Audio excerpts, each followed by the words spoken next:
یہ دوسری کتاب آپ دیکھیں، صحابی رضی اللہ عنہ کے قول پہ عمل کرنا۔ کہتے ہیں ورد عن الامام ابی حنیفہ، امام ابو حنیفہ رحمۃ اللہ علیہ سے روایت ہے،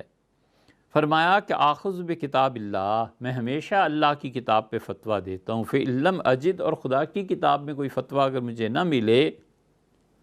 فبسنت رسول اللہ، میں حضور صلی اللہ علیہ وسلم کی سنت کے مطابق فتویٰ دیتا ہوں، فإن لم اجد فی کتاب اللہ ولا فی سنت رسول اللہ، اور اگر کوئی فتویٰ پیش آ جائے، نہ خدا کی کتاب میں اس کا حل ہو، نہ رسول اللہ صلی اللہ علیہ وسلم سے اس کا کوئی حل ہمیں ملے، اخذت بقول الصحابہ، میں صحابہ رضی اللہ عنہ میں سے کسی کا قول لے لیتا ہوں، آخذ بقول من شئت منہم، اور ان میں سے جو بھی آدمی جس نے جو کچھ کہا ہے میں اس پر غور کرتا ہوں، اور صحابہ رضی اللہ عنہ کے غور میں ان سے کوئی مسئلہ فتویٰ لے کے میں چھوڑ دیتا ہوں جس کو چاہوں۔ صحابہ رضی اللہ عنہ میں سے جس کے فتوے کو میں چاہوں لے لیتا ہوں، جس کے فتوے کو میں چاہوں چھوڑ دیتا ہوں۔ یہ ہے اجتہاد۔ کتاب، سنت، صحابہ رضی اللہ عنہ، یہ ہے وہ غلطی کہ میں کسی بھی صحابی رضی اللہ عنہ کی بات، امام ابو حنیفہ رحمۃ اللہ علیہ سے آدمی کہہ رہا ہے، وہ کہتے ہیں صحابہ رضی اللہ عنہ کی جب بات آ جاتی ہے تو میں ان سے باہر نہیں نکلتا، لیکن یہ ضروری نہیں ہے کہ میں ہر صحابی رضی اللہ عنہ کا قول لے لوں، کسی کا لے لیتے ہیں، کسی کو چھوڑ دیتے ہیں۔ اس کی تشریح بھی آگے آ رہی۔ اور میں ولا اخرج من قولہم الی قول غیرہم، میں ان صحابہ رضی اللہ عنہ کے فتوے سے کبھی باہر نہیں نکلتا۔ فاذا انتهى الامر الی ابراہیم النخعی، اور جب بات صحابہ رضی اللہ عنہ سے بھی پیچھے اگلے طبقے میں آ جاتی ہے، جیسے ابراہیم نخعی ایک، و شعبی، شعبی رحمۃ اللہ علیہ بڑے آدمی تھے، دو شعبی اتنے بڑے آدمی تھے کہ عبداللہ ابن عمر رضی اللہ عنہ نے ایک دن انہیں دیکھا کہ وہ بیان کر رہے تھے کسی غزوے کی تفصیلات، تو ابن عمر نے کہا میں اس غزوے میں شریک رہا ہوں، لیکن اس کا غضب کا حافظہ دیکھو، اس کا کمال دیکھو، یہ اگر میرے ساتھ اس وقت ہوتا تو اس سے زیادہ یہ بیان نہیں کر سکتا تھا جتنا کہ میں بیان کر سکتا ہوں، مجھ سے بڑھ کے بیان اس کا ہے، حالانکہ یہ نہیں تھا۔ فرمایا جب بات آ جائے ابراہیم نخعی تک، شعبی تک، اور ابن سیرین جو تعبیر کے امام ہیں، والحسن، اور حسن بصری تک بات آ جائے، وہ عطا بن ابی رباح، یہ عطا بن ابی رباح وہ ہیں جنہوں نے 20 سال 30 سال بیت اللہ کی چابی ان کے پاس رہی ہے، 200 صحابہ کرام رضی اللہ عنہ سے ان کی روایات ہیں۔ عطا کوئی معمولی آدمی ہے، عطا کہتے تھے میں مکہ پڑھنے آیا اور میں نوکری تھی تو اور نوکری کرتا تھا، اور نیند کے لیے میں بیت اللہ کا دروازہ کھولتا تھا، اندر بستر بچھا ہوا تھا، میں سو جاتا تھا۔ 20 یا 30 یا 40 سال بیت اللہ ان کی سونے کا مقام رہا ہے۔ اسی لیے ابو ہریرہ رضی اللہ عنہ نے جب انہیں دیکھا حدیث بیان کرتے ہوئے تو انہوں نے پوچھا شادی، ان کا نہیں ہوئی، تو ابو ہریرہ رضی اللہ عنہ اپنی صاحبزادی کی شادی ان سے کر دی۔ امام ابو حنیفہ رحمۃ اللہ علیہ ان سے پڑھے تھے، عطا بن ابی رباح، بہت بڑے آدمی تھے عطا۔ انہوں نے کہا جب بات آ جائے عطا پہ، جب بات آ جائے حسن بصری پہ، وسعید ابن المسیب، اور سعید رحمۃ اللہ علیہ مدینہ منورہ سے، وعدد رجالا، امام ابو حنیفہ رحمۃ اللہ پھر گننے شروع کیے تابعی، یہ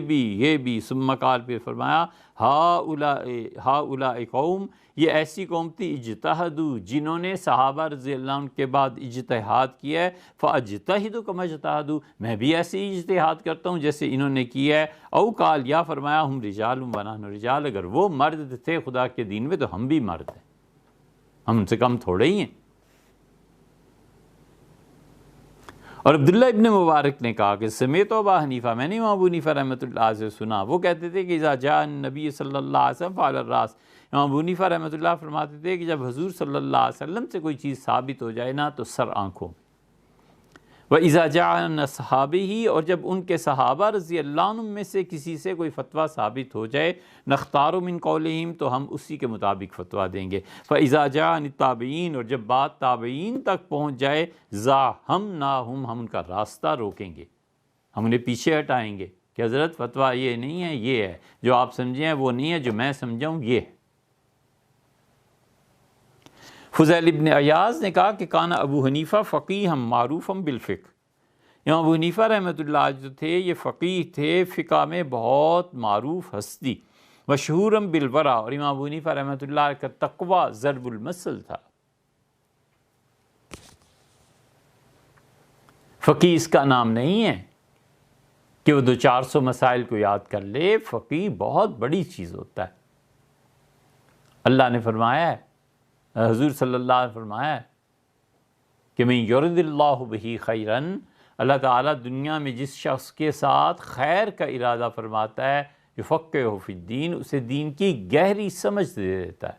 اللہ نے قرآن میں کہا ہے کہ کیوں نہیں ایسے ہوتا کہ لوگ جائیں خدا کے دین کو پڑھیں، کچھ لوگ لیتفقہوا فی الدین، واپس آئیں اپنی قوم میں دین کی گہری سمجھ لے کر، اور انہیں سمجھائیں اپنی قوم کو کہ یہ کام نہ کرو، اللہ کا عذاب آ جائے گا۔ اس لیے فقیہ اور مفتی اگر صحیح معنی میں ہو، وہ خدا کا نائب ہوتا ہے۔ اسی لیے تو مفتی کو خود عقل کرنی چاہیے۔ 66 مفتی 100 میں سے جہنم میں جائیں گے اور 33 جنت میں۔ حضور صلی اللہ علیہ وسلم ثلثین، 2 ثلث، 1/3 1/3 یہ دونوں جہنم میں جائیں گے اور 1/3 جنت میں جائے گا۔ اتنا بڑا منصب ہے یہ، اس لیے کہ فتوے کی سند اللہ تک پہنچتی ہے۔ یستفتونک، آپ سے سوال کرتے ہیں، آپ سے پوچھتے ہیں، فتویٰ چاہتے ہیں اور خواتین کے مسائل میں۔ قل اللہ یفتیکم، انہیں کہیے اللہ فتویٰ دیتا ہے، فتوے کی سند اللہ تک پہنچتی ہے۔ اس لیے وہ کہتے ہیں کہ واسع المال، امام ابو حنیفہ رحمۃ اللہ صرف فقیہ اور اتنے متقی انسان ہی نہیں تھے، اللہ نے پیسہ بھی بہت دیا تھا۔ صبوراً اللہ تعلیم العلم باللیل والنہار، رات اور دن ان کا علم میں گزرتا تھا، بادشاہ تھے علم کے بابا۔ کثیر الصمت، عام طور پہ خاموش رہتے تھے۔ ہاربا من مال السلطان، حکومت کے مال سے بھاگتے تھے، کبھی حکومت سے کوئی وظیفہ کوئی عہدہ کچھ نہیں لیا۔ وَكَانَ اِذَا وَرَدَتْ عَلَيْهِ مسئلہ، اور جب کوئی مسئلہ پیش آ جاتا تھا، فِيهَا حدیث صحیح، اور اس میں کوئی صحیح حدیث بھی ان کے پاس پہنچ جاتی تھی تو ہمیشہ اس کے پیچھے چلتے تھے۔ وَإِنْ كَانَ فِيهَا قَوْلٌ عَنِ الصَّحَابَةِ، اور کوئی صحابہ رضی اللہ عنہم میں سے کوئی قول مل جاتا تھا، والتابعین، اور تابعین رحمہم اللہ میں سے بھی کسی کو کوئی فتویٰ مل جاتا تھا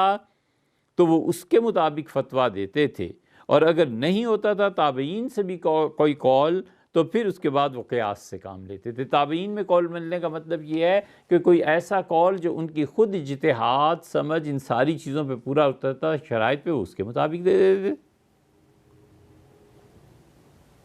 وَمِن ذَلِكَ يَتَبَيَّنَ لَنَا، اور اس بحث سے معلوم ہو گیا ہمیں کہ صحابی رضی اللہ عنہ کے قول پر فتویٰ دینا فی المرتبۃ الثالثہ، یہ تیسرا درجہ ہے، پہلا کتاب، دوسری سنت، اور یہ تیسرے۔ من اصول المذہب الحنفی، حنفی فقہ کے مطابق، بعد القرآن الکریم والسنت الشریفہ، قرآن کریم اور سنت شریفہ، سنت مبارکہ کے بعد۔ وقد لخص صاحب المنار، اور صاحب منار نے اس کی تلخیص کی ہے، اور امام نصفی رحمۃ اللہ علیہ نے امام ابو حنیفہ رحمۃ اللہ علیہ کے اس مسلک کو بیان کیا ہے۔ اور ہم صحابہ رضی اللہ عنہ کے تقلید الصحابی واجب، صحابی رضی اللہ عنہ کی تقلید واجب ہے۔ یترک القیاس بہ، قیاس کو وہاں سے ہٹا دیا جائے گا، ہم قیاس کی نہیں مانیں گے۔ الاحتمال السماع من النبی صلی اللہ علیہ وسلم، اس لیے کہ عین ممکن ہے صحابی جو فتویٰ دے رہے ہیں انہوں نے رسول اللہ صلی اللہ علیہ وسلم سے ہی اصل میں سنا ہو،